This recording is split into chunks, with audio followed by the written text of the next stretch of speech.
We might get started. So, welcome everybody to the occupational therapy webinar. And this evening we will have presenting Associate Professor Anita Hamilton, and she will be presenting on behalf of Professor Angela Berndt, who is the academic lead for occupational therapy. Before we get started, we'll do an acknowledgement of country. If you could move to the next slide, that would be great, Anita. Thank you. Thank you. Sorry, I was just looking at you thinking, are you okay? Were you Oh, about to no, go? it's always great. I just had a coughing fit before we started. Great timing. We acknowledge the Palawa Pakana of Lutruwita, the traditional owners of the land upon which we live and work. We pay respects to elders, past and present, as the knowledge holders and sharers. We honour their strong culture and knowledge is as vital to the self-determination, well-being and resilience of their communities. We stand for a future that profoundly respects and acknowledges Aboriginal perspectives, culture, language and history. So tonight, as we move through the webinar, while Anita is speaking, we do encourage you to use the Q&A button along the bottom of your screen. So we will take answers throughout the presentation so that we have time to answer them as we go, and so that we don't run out of time. And anything that is a bit more complicated, we'll keep for Anita at the end and hit her up with the questions. So handing over to you now, Anita. Thank you. Thank you. Thank you so much. Well, welcome everybody. And, it's really lovely to be welcoming you to this session as a person who's now working here at UTAS. I've been here now for 7 months, and we have our first group of students who have started their journey into occupational therapy in the very first Masters of Occupational Therapy in Tasmania. So this last few weeks, we're in week 4 of the first semester at the moment, week 5 actually. It's flying by, and I can tell you the people who've started this program are absolutely delightful, and we are very excited for their future. So we've got off to a great start. So throughout this presentation, you're going to hear a lot of information about, why we came to being, and also a lot of statistics, and that's the story of why we're here. But now that we are working, we've also got our own stories starting to emerge about how things are going. So that's exciting. So as you no doubt know, because you've chosen to come to this session, occupational therapy is part of a suite of allied health offerings or courses here at UTAS. So allied health is a large group of professions, and if you Google allied health in Australia, you'll probably find that there's around, I think it's in the 20 numbers in the 20s, the number of professions that fit under that umbrella. So here at UTAS, we have quite a few. So in this school, we have OT, physio, and speech pathology, but also psychology is in their own school. They are allied health, and paramedicine is sort of like between medicine and allied health. And there are lots and lots. So osteopathy and, dietetics, all of those sorts of professions fit into allied health. We're all university qualified practitioners and professionals, and we all specialise in different areas of expertise. And what we are predominantly working on is outside of those medical spheres, but in those areas of living your life, and a lot of people say functioning. And we do participate or contribute to preventing and identifying and treating a range of conditions and illnesses. And we also work alongside each other very closely. So in different settings, I found as an occupational therapist, I would work with social workers and psychologists and nurses and doctors, but in others it might be rehabilitation consultants or psychologists again, often. And it just depends where you work. So hospital, community, etc. So the reason why we work in teams is because we have gone into more of a specialized area. So of course, by becoming more specialized, so we focus on occupation, what people do. We also need other professions who have the capacity to go into other specialties such as nutrition and dietetics or into speech pathology. So we can't be experts in all of them. So our allied health suite, all of those professions are in huge demand across Australia because they add so much more to health and well-being. And so it's one of the biggest growing areas of work in Australia, possibly also because we're one of the groups that can't easily be replaced by AI. So that's another reason why we're in strong demand still. So if you're thinking about OT and you're thinking you might be interested in studying OT and becoming an occupational therapist, we'll talk a little bit about it as a profession and maybe you've got questions you'd like to ask specifically. One of the first things we always clarify for people is that when we say the word occupation, we mean everything that you do and everything that you do to occupy your time. So how you spend your day. And we often use the words the things you need and want and are expected to do. And those things can be your work, it could be leisure activities, it could be preparing meals, it could be looking after your kids, driving a car, going to sport, all the things that we do in our day-to-day lives. So that's why we don't see them and we don't notice them because we become, all of the different occupations. We do all these different occupations throughout our lives in almost, I don't want to say that we don't choose them, we do choose them, but they happen so seamlessly and we become sort of like a dancer or a sports person or an academic or a student. And when we do those things, we don't think, oh, I'm becoming this. We just seamlessly get there. But the bottom point says if something happens to change your abilities in some way, an occupational therapist supports life to be doable. So when we have our normal life happening, we don't really think about showering or going to the toilet or getting dressed or being able to drive a car or cook a meal. But we do if something happens in our life. So maybe you have had an accident and you've had a head injury, or you've had a bout of depression, or you're suddenly caregiving for a lot more people while full-time working and work's really stressful. So you can have pressures on you that suddenly make you realize that all these things that you do in your life are very important to you and you don't want to lose them, but you can't quite do them the way you used to or the way that you want to. So, oh, I think I changed slide without meaning, or I was timed out, but I'm going back again. So that's why often people find that they are seeing an occupational therapist because they just can't do life the way they want to. So I will now go forward. So I'll have just a drink here. In Tasmania, it's been quite hard to attract enough occupational therapists to work right across the state. And if you look at the number of OTs per 100,000 population, this is 2018 data. We don't have more recent. I did look. Um, you can see that Tas is lower than, I think this might be on a timer, Justine, so I'll just keep an eye on that. The occupational therapy number is lower in Tas per head. And so that's why this occupational therapy course at UTAS is so important. So we have three areas that we're trying to overcome. Shortages across Tasmania, maldistribution across Tasmania, which means, most people are in the bigger centres. And also we have to think about the future need and the growth of the state and the future need of the people who are already in the state.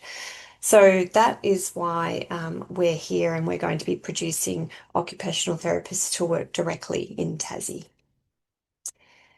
So, as mentioned before, allied health is one of the fastest growing areas, but occupational therapy is one of the fastest growing fields within that group. And, as a percentage, occupational therapy is second to osteopathy, which is actually a very, very small profession. We are in that situation. Sorry, everybody, if that keeps happening.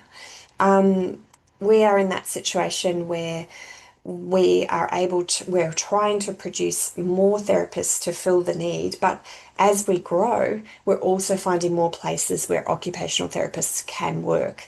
So it's not like we're going to run out of places to work once we fill the need. We're actually just going to open up more needs. So 32,000 occupational therapists are registered in Australia currently, probably a bit more by now.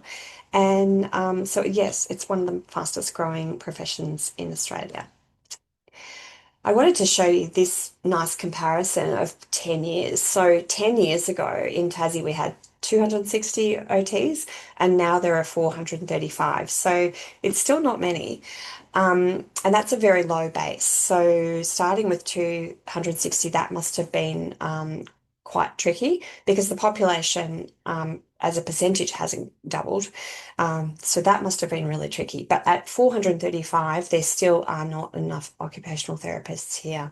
You can see the exponential growth in a lot of places. But if you look at it, mostly everybody has doubled. And that's great. Actually, I'd say the one area that, oh no, I'm looking at it quickly. I think actually pretty much everywhere has doubled, which is fascinating. Just two key points though. There are 234 Aboriginal and or Torres Strait Islander occupational therapists in Australia. And in Tasmania, there are two people who are of Aboriginal or Torres Strait Islander descent and who identify as Aboriginal or Torres Strait Islander, and that's just 0.4% of Tasmanian OTs. So this is an area we would really like to grow. And also, I did get the current data, and 435 was last year, and this year is 447. And you can see here the proportion of female to male is, pretty much 100, what, 90% of the profession is female, about 10% is male, and that's something we would also like to address. Where do you work when you're an occupational therapist? So we can talk about that in detail. Also at Q&A, if you've got some questions about types of area you would like to think about. People tend to stay in the profession for a long time and they tend to have many careers within that time. So I started out in acute psychiatry, then I went to community. And psychiatry, I'm using that word on purpose because I worked in psychiatry in the 90s and you would call it mental health now. And then I worked in community mental health. Then I worked in work rehab. Then I worked in a general surgical hospital. And then I went into academia. And this is definitely a career option for people becoming occupational therapists, those who enjoy lifelong learning in particular. The next one is we tend to have a lot of different employment experiences, and we also tend to be able to grow within each space in terms of different roles that we take. So for a while, I worked in policy development in one of my jobs. And so as an OT, we find that the degree actually helps you be able to have a lot of broad skills that are applicable in a range of areas. I mentioned before, there are currently more women than men, and we would like to get a better balance in gender. Also diversity, that's something that we've been working a lot on in Australia, is to have more representation of all of the cultural backgrounds of people that live in Australia and who are Australian. So it was a very white Western female profession, and it's been diversifying over the last probably 15, 20 years far more, particularly in the larger centres like Melbourne and Sydney, and probably to a degree Brisbane. So that's a really good sign too, because we want the profession to represent the community that it's serving. Also, I think I mentioned on the previous page, we also want to increase the number of Aboriginal and Torres Strait Islander OTs. So is OT right for you? So here are the things that you could think about yourself. do you get out of bed to work with people from diverse backgrounds and people of all ages? Do you naturally have an empathy and understanding of how other people see the world? So not just through your own lens, so a diverse way of seeing the world, and also listening to people talking about how they live their lives and enabling them to live their lives their way. Are you interested in culture? Are you a good communicator? And that there's a really good point there, listening and talking. One of the other ones that's very important is critical thinking and creativity. Generally, when people come to see us, they've become unstuck in some way or stuck in some way, and they can't do the things that they need and want to in the way that they want to. And they've tried lots and lots of things. So we are sort of more outside the box thinkers, and working with our clients, we work with them to solve those wicked problems in their lives. And so I mentioned lifelong learning before as something that is a definite feature of this role when you're an educator. But for every single occupational therapist, we are all lifelong learners. We learn with and from our clients, from our colleagues, and we also have CPD all the time, and we're expected to, we're required to be lifelong learners as part of our registration, but it's also part of the everyday of our lives because we need to research different things about conditions that are new to us or the impact of conditions. We need to research new ways of approaching problems and finding solutions. We look at assistive technology, we look at all sorts of different things. So being a lifelong learner is probably for me why I'm still an OT, and I finished in the end of 1989, and so it's a little while, and I have not had one day that I've been bored as an occupational therapist. No, not one. So what about, okay, you've decided, yep, I want to be an OT, but why would I study at UTAS? Why don't I go to the mainland? Or if you're beaming in from the mainland, why would you come here? Well, I'll tell you a bit about the course that we've got here, and I think maybe you'll see why. So we are providing a course that is designed for Tasmania, and Tasmania itself is the classroom. So the whole program is, whoops, sorry, is what we call place-based and regionally connected. So wherever you live in Tasmania, that is your classroom, and we will actually meet with you online and then in residential schools. And I'll get to that in a future slide. But where you live is where you study because we want you to remain connected to your community and be able to do your practice education near where you live so that you will actually stay connected and directly working inside your community because you'll already know their needs, and the reason why you're doing this is because that's probably what you've already noticed. The team's amazing. So, Ange is a fantastic leader, and she has so much experience as she worked at University of South Australia before she came here. I have a lot of experience as an educator as well. I've worked at Deakin University, University of Alberta in Canada, at the University of the Sunshine Coast, and here. So I've got 22 years of experience. Michelle is another one of the teaching team. She's worked previously at Bond, and she was also in private practice concurrently. And we've got Ash, who's a brand new academic and just did her PhD at UQ. And we've got experienced clinicians on the team. So we've got a conjoint with UTAS and TAS Health, which is Clarissa Adriel.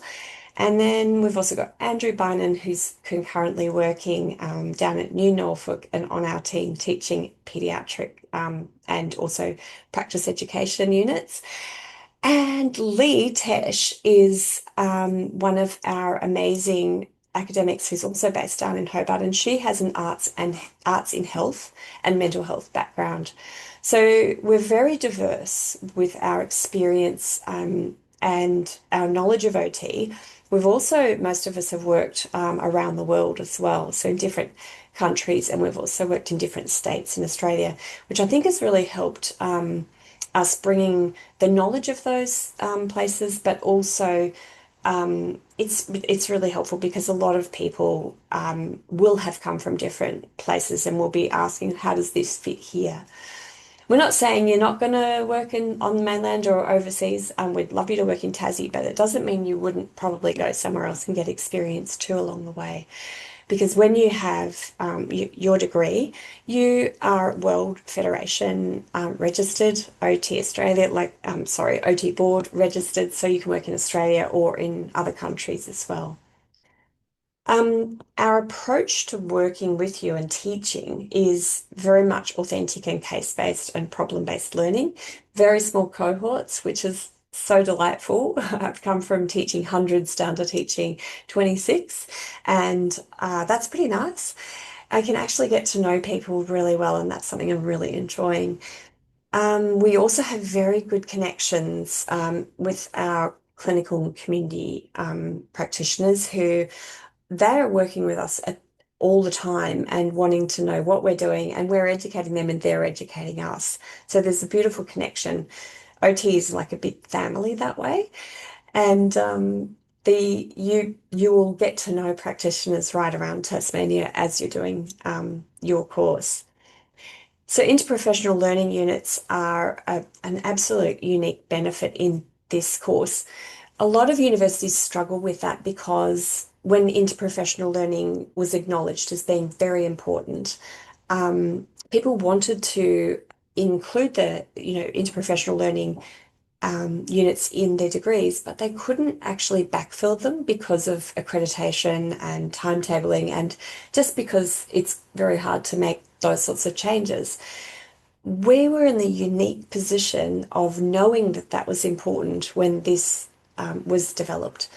So that means that 3 units across the 4 semesters, and in fact, it's actually 4, but 3 of them are taught directly by us. They are interprofessional, and that is a really unique feature of this course, and one that was one of the reasons why I wanted to work here when I applied for the job. I will come back to that a little bit later too, to show you. So this slide here really is just to highlight to you that um, this course was designed to enable Tasmanians to study in Tasmania and to then be practitioners who go back into the Tasmanian community to serve, their neighbours, the people in their community. And I think there's some really good stories about, like, the one on the left was about somebody who was doing prosthetics and orthotics. There are only 2 programs in Australia. One's at the university I used to work at, Sunshine Coast, and the other one is La Trobe. So there's only 2 choices. You've got lots of choices for OT across Australia, but I mean, you've got one here that's absolutely perfect. So I wouldn't go there. So this is an example here where Eve, who we now know really well because she's one of our students, she said she just couldn't go to the mainland to study because of her basically she has family responsibilities. That means that she can't be up, pulling up stumps and heading over there to do another degree. So now she's here. She's actually studying. She already has a degree, a previous degree in a health area, and now she's becoming an OT, which is what she really wanted to do. And I thought it was interesting that she said, I was considering doing a Bachelor of Nursing, but she really wanted to be an OT, and I'm so glad that she now has that choice. So what is our design, like the course design? So I don't know how much you know about the AQF levels, but 10 is PhD, and then we go 9 masters, 8 sort of honours, 7 bachelors, and so on down, like 6s and so on. If you have a bachelor's degree already, you can apply to do this master's degree, but you will have a few prerequisites that you will need to meet, and also a GPA sort of threshold to meet. So I'll get onto that when it's actually on the slide. It's probably easier. Probably there's a few key things that I think are really a very neat design. July mid-year intake is clever as. So the reason for that is that you can get prerequisites done in the first half of the year. So say you've got a bachelor's already, you've got a GPA that's great, and you then think, oh, I don't have anatomy and physiology, or I don't have psychology, or I don't have research methods, then you could get those done and for a July mid-year start. So that's a really good feature of this. It also means that we're graduating people mid-year as well, which is takes a bit of pressure off the job market because there's not this huge influx of OTs. I mean, there is a huge influx of OTs at the end of each year right across the country, and only a few programs across the country do this mid-year intake. I think Bond's one and we're one. I'm not sure if anyone else does it. So you're actually hitting the market as a graduate at a time when there's often openings and but a bit of a shortage of graduates. Our home campus is in Launceston, so that's where I am right now. I'm in the place we call the Shed. And so you enroll through Launceston, but you study it from home and then come into residential schools twice a semester. And we have online classes every Friday. So what we really love about this, and it's been really interesting for us to adopt this model too, is that we create a really big learning package for you on the learning management system called Milo. And when you're in Milo, basically it's all written out for you. It's as though I'm there in the classroom talking to you. And so each module is written out. There's little self-assessment quizzes to see how you're going. We have recommended readings, activities. Everything's stepping you towards each assessment task. And the assessment tasks are really tailor-made to make sure that you're demonstrating all of the learning outcomes for each unit. And so everything's very, very carefully designed. And to do this curriculum design, we've been working with amazing education designers here and also, learning designers and also education technology people who are helping us make sure that they're put into the learning platform in a way that's really sort of student friendly. And we are also very open to feedback. And so our first group of students are already saying, could we have more of this or could you try this? And we're like, yeah, we can do that because it's a small cohort we're delivering as and we're learning with them. We're experienced, but we're always learning. And what I'm really enjoying about that is finding out what works for people. So when we see our students on Fridays, we get this little face-to-face online check-in. And before we had got to know each other, week by week, 1 and 2, people would be quiet. But in week 3, we had residential school and everyone came together and it was all hands-on, all active, really immersive. And in week 4, we sort of had trouble getting people to stop talking in the online classes because they knew each other and they'd connected with each other. It was really lovely. And we do a lot of Zoom and Zoom breakouts and activity. It's all about activities that keep you moving with the content so that you feel like, okay, I'm getting that. Yep, I'm getting that. I'm progressing. So I mentioned previously that all of you who do this course when you graduate, you're registered then to practice as an occupational therapist in Australia, and you're also eligible to apply to work in different countries, and you would just abide by whatever rules they have in their countries.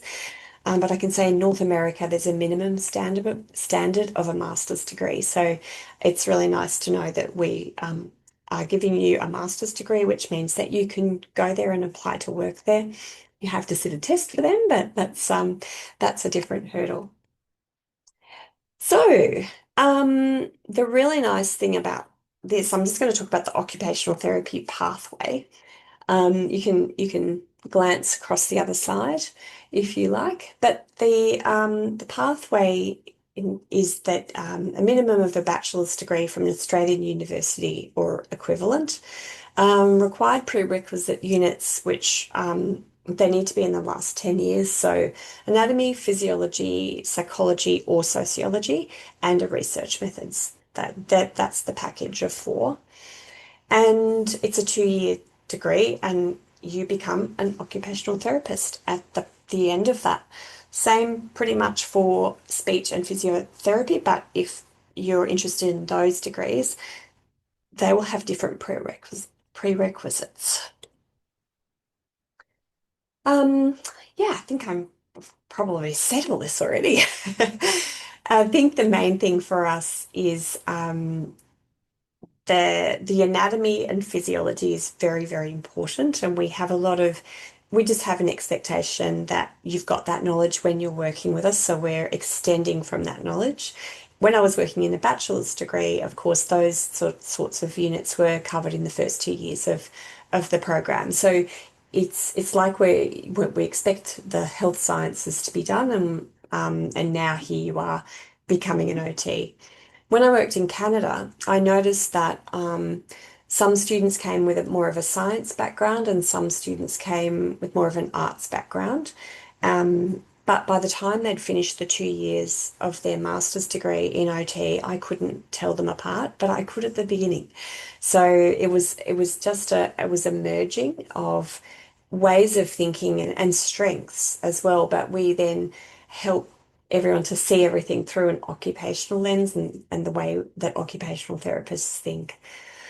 So you can see here that pretty much it's just to set you up with that basic. I always say it's like the learning your times tables. You've got to know that the hip bone's, connected to the thigh bone and those sorts of things. See, my anatomy's great. So what if you don't have the prerequisites? Well, you can actually, yes, I'm just going to move this so I can read it properly to you because I've got these little things here. You can actually enroll in UTAS units to obtain those prerequisites. Sometimes there are prereqs at other Australian universities or even international universities that would be okay, and also Open University, which is like a conglomerate of universities delivering units through one space. So if you need to ask specific questions about the prerequisites, maybe you have some, get that information together, the information about what you think you have or any other questions, and just send it to this email address, occupationaltherapy@utas.edu.au, and we'll be able to get back to you specifically about your own questions. Um, yeah, that's a good question. Second one, I'm just reading it again, going, what if I have completed multiple degrees? Which GPA will be used? So the answer is your highest GPA will be used for ranking purposes. I can tell you my bachelor's degree was not as good as my master's degree, and that's because in my bachelor's degree I was young. I was learning how to learn independently. I was, learning how to live as an adult and work part-time. And my GPA was pretty average. I sometimes joke that that's why I'm still at uni, but when I got to my master's, I'd worked out all those things. I was working, I had experience, I knew what I was doing. I knew how to write an essay. So my GPA was way different, and I felt much more confident as well as a student. And we can see that in our students here now that, when you've done a bachelor's degree, there's so much learning that happens just as yourself as a student and yourself as a learner. So when do you have to apply by? So first round applications close at the end of 11:59 p.m. on the 30th of September. And second round applications close just before midnight, 30th of November. And then the final round closing is the 31st of January in 2026. So if you're in other states, if you're in Queensland, for example, just keep an eye on that time if you're a last minute person, because that's daylight savings, not, I think it says ST. We can check that, Justine. Is it daylight savings time? I would not want to give people the wrong information there. I would definitely say it's daylight savings time for when daylight savings applies. So, Yeah. Yeah, Yes, we should. definitely. We So once we we might get, fix that. Yeah. yeah, so the first round in September would be fine, but I think as we move into the second and third, we'll be in Yeah. daylight savings time. You're right. You're right. Great. I'm glad we looked at that. Because sometimes people they're thinking about it and then they go, oh look, that's it, I'm gonna apply. And then it is the last day. So yeah. And hey, you can apply, guys, and not actually take up your offer. So don't not apply if you're not sure. Maybe apply and then decide if you're a little bit like this. So this slide might look a bit confusing, but if you look across the top, stage one, stage two, stage three, what this means is stage one is where you're in your very first semester, and stage two, you can see it actually starts in summer and then moves into semester one. So that's like a joint section. So you've got 4 units each for each stage, and then stage three is the same. So I'll come back to stage one. We're in stage one right now. So right now we're teaching, becoming an allied health professional, foundations of occupational therapy and occupational science, which is one of mine, occupational therapy with children and youth, and occupational therapy practice one. So those are the 4 units currently studied, and then everyone's going to have a break, and then in January they're going to come back and do one intensive unit. So there's a break pretty much November and December, and then January we start for 1 unit. Then we've got 3 in first semester, then we've got 3 in second semester, and then we've got summer again, and then we've got 3 in the final semester because the final prac is a double credit. It's more hours. So this is why it might look a bit interesting. And when you go online to have a look at how it all breaks down, it even took me a little bit to get my head around, but it does make sense in the end. We've stretched it out to take those summer times so that the practice education can fit in seamlessly right through every stage. And that's a very good design because we want people to be able to work part-time, be able to still manage their caring responsibilities and other occupational roles that they have. We don't want this to be all consuming. It will probably feel like it at the beginning, but hopefully it then evens out. So we sort of are going in 3 levels with the practice education. And if you look on this fight at the previous slide, 717 said occupational therapy practice one. Then you can see at the bottom of stage two, it says occupational therapy practice two, 718. Then 3 is 720. And then the stage 4 one is 749, and that's the double credit one. So you're actually doing prac part-time in your semesters while you're studying your other units. So we have a little bit of a lead in and then you start prac. And it means that you're going to be applying the new information that we're giving you, and you're going to be starting to contextualize that as into the workplace. And then that becomes knowledge for you because you're actually seeing it in action and enacting it yourself. So the goal there is that you'll feel confident about your skills quite quickly compared with, say, doing a bachelor's or maybe even other master's designs and then doing big blocks where you are just in prac, but you're not able to refer it back to any of the theory. So I like the model. I'm a big fan, and I think it's such a practical way of working. Now, so foundational, you've got part-time placement, 15 days over 10 weeks. It starts with a 3-day sim prac in week 6, which is next week for our first group of students. And that's based here as part of the residential week. Then intermediate, this in stage 2, they're going to be 2 days a week across semester and working in pairs. And that's going to be so exciting. And then the third one, a sustainable practice project. You're doing project planning followed by 4 days a week for 6 weeks in pairs again.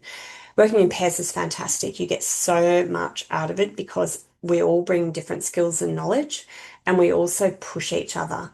So, yeah, that's a really good thing to have not being isolated. And also it's really great for supervisors because they can actually work really well with two people and so much more work can be done as a like almost like a team.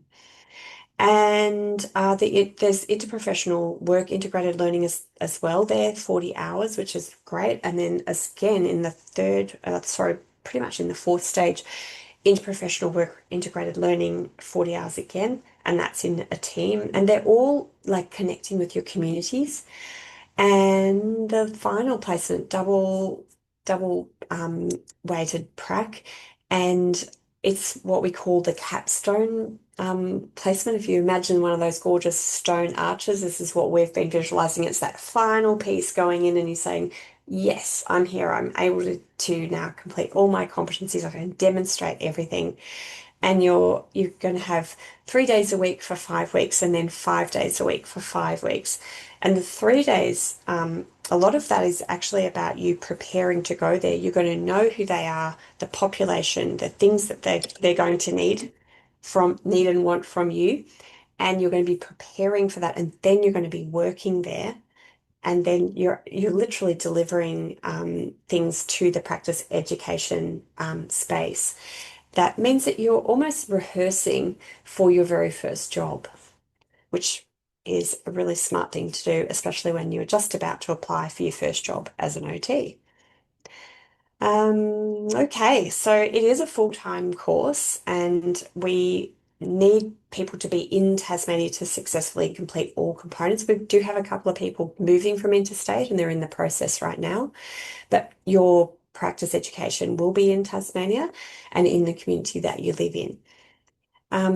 That you definitely expected to attend the 4 online tutorials each week, and we expect 8 to 10 hours per week for studies. So that's going to be like about 40 hours a week. So just keep that in mind in terms of how much work you think you can do, paid work.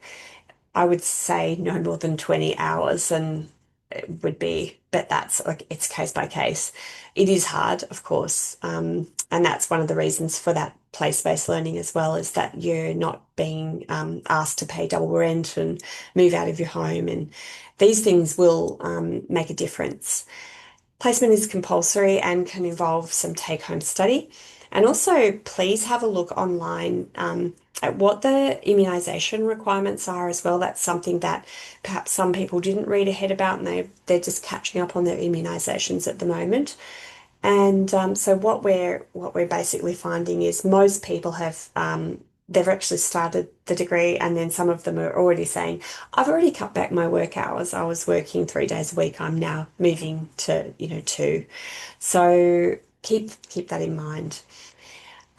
Students at the current group are 21 to 53 years old, and we've got a couple have come in from interstate, but the majority are already Tasmanians and living here and have lived here for a long time, and the majority of our students are working in health and social care industry currently. So they're bringing a lot of that knowledge into the classroom every week. Oh my gosh, our facilities, they are so beautiful. Oh, this is such a lovely building, but also the whole campus here is stunning. This was just opened this year. So when I started in January, people had just moved in just before Christmas, and my goodness, it's beautiful. But where Justine is in Burnie is stunning. I visited your campus, and down in Hobart, there's so many beautiful places. And our team are sitting in the Menzies Centre, Menzies Research down there in Hobart. So we've got such beautiful facilities. We're really, really fortunate. My gosh, I'm so in love with this place. Is just wonderful. We've got quite a few good ideas about what we're going to be doing with some of these spaces. We have some beautiful spaces that are already being used, but we've also got ideas about having a clinic here, having, using different spaces for different things, like having immersive VR, all these sorts of things. But we have really nice tutorial rooms, meeting rooms, quiet study spaces as well. And when you're here for your residential school week, you can use any of these spaces for the times in between classes if you want to just have some downtime or if you want to get some studies done with while you're here. We actually really enjoy it. And then this bit here, we have this gorgeous simulated hospital downstairs at the ground floor of this, what they call the shed. I just think it's just the shed. It doesn't quite describe the palace that we work in. It's so beautiful. So it's a beautiful simulated hospital. There are 3 wards. It's got all the latest technology, and the students will be in there next week. So we're really looking forward to seeing how that goes. And we're able to teach a lot of the things like how to do safe transfers, how to respond to different queues in hospitals, etc. We've also got a home simulation. It says stimulation. No, we're not stimulating a home. We're simulating a home. That's really funny. I didn't pick that up before. But there's a home simulation suite as well, which is very authentic to occupational therapy practice. And I'm really delighted to say that the midwives also share that space because a lot of midwives need to train to do home births as well. So I love the fact that we've got that little overlap there.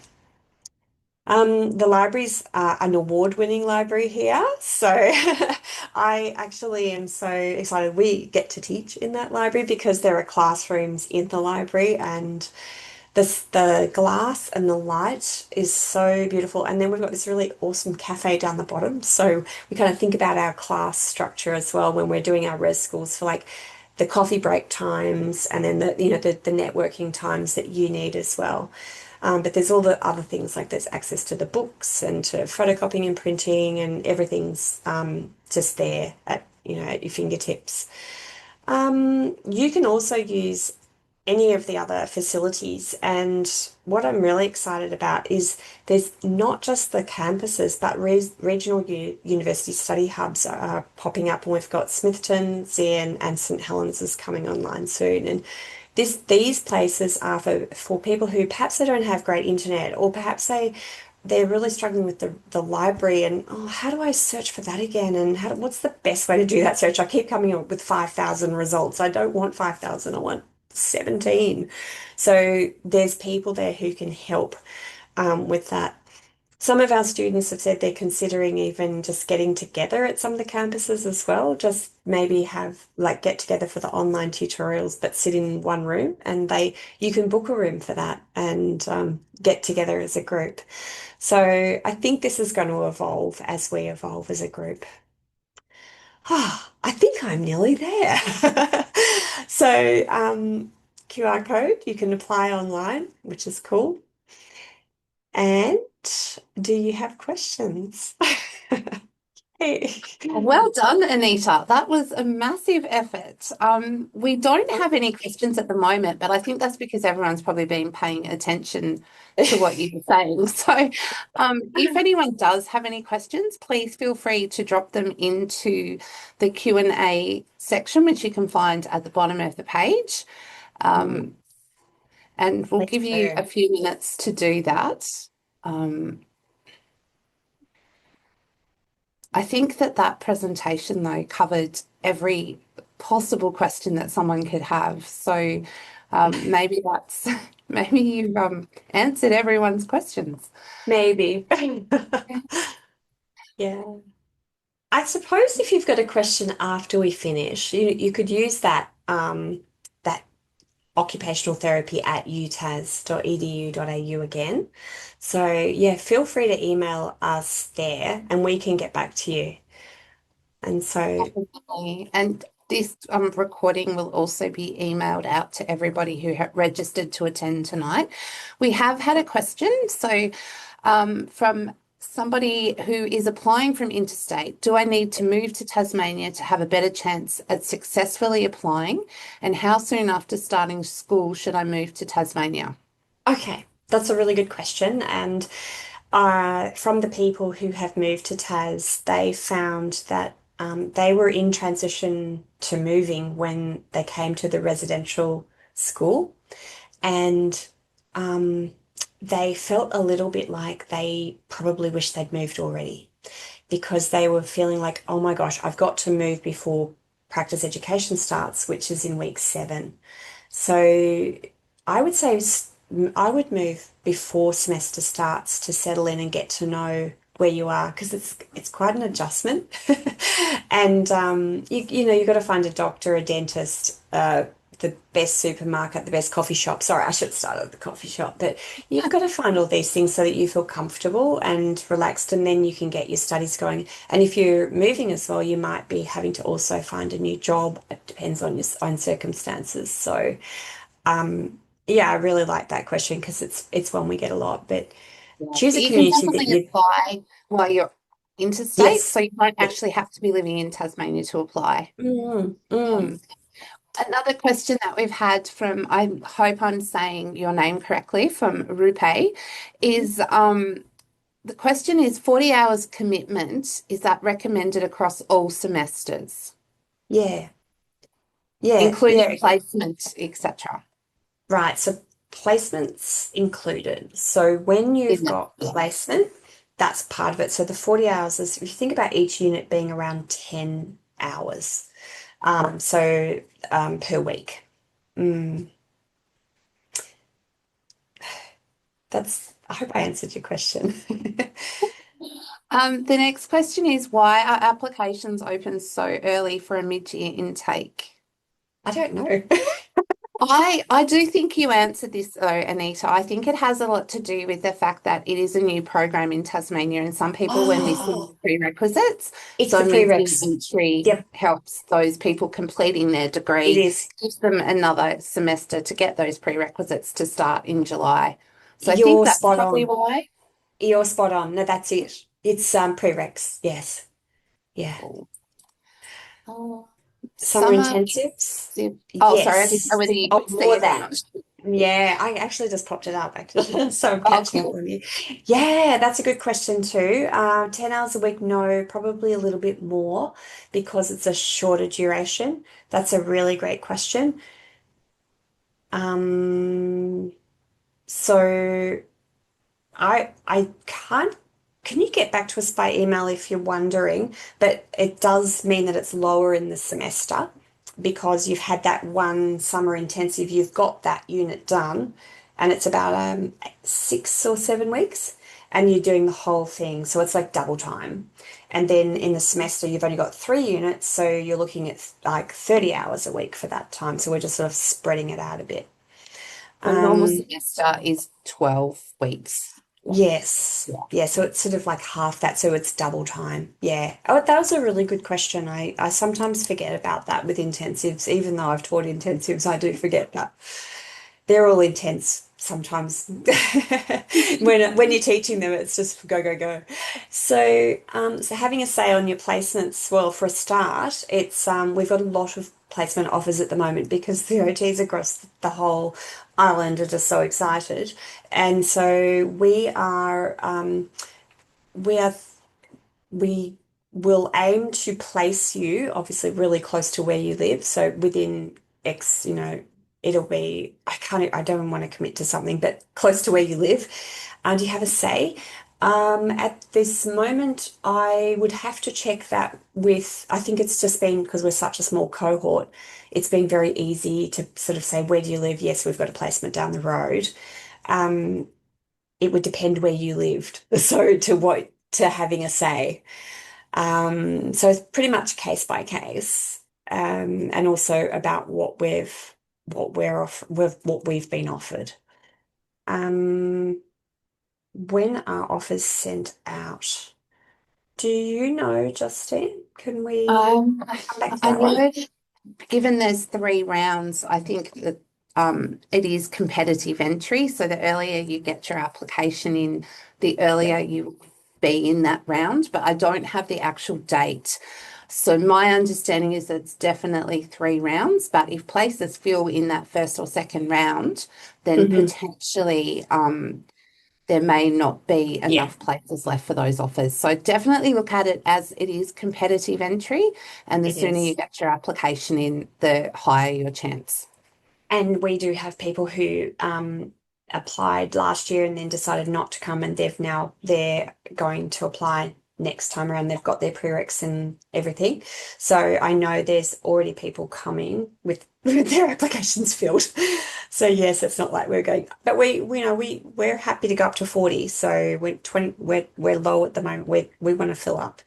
So yeah, RPL is a great question. We actually do have somebody who got RPLs this year. They had started a master's in OT at UQ and got an RPL for my unit, so I don't get to teach her.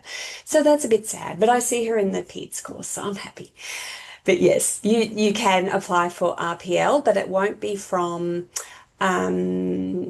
it won't be from work. It can only be from formal study, and it has to be within 10 years. The next one's a good one. And we've had this happen too this year, can we apply for a regional placement if you're in Lonnie? Yes, you can. And we are really excited to be able to facilitate that.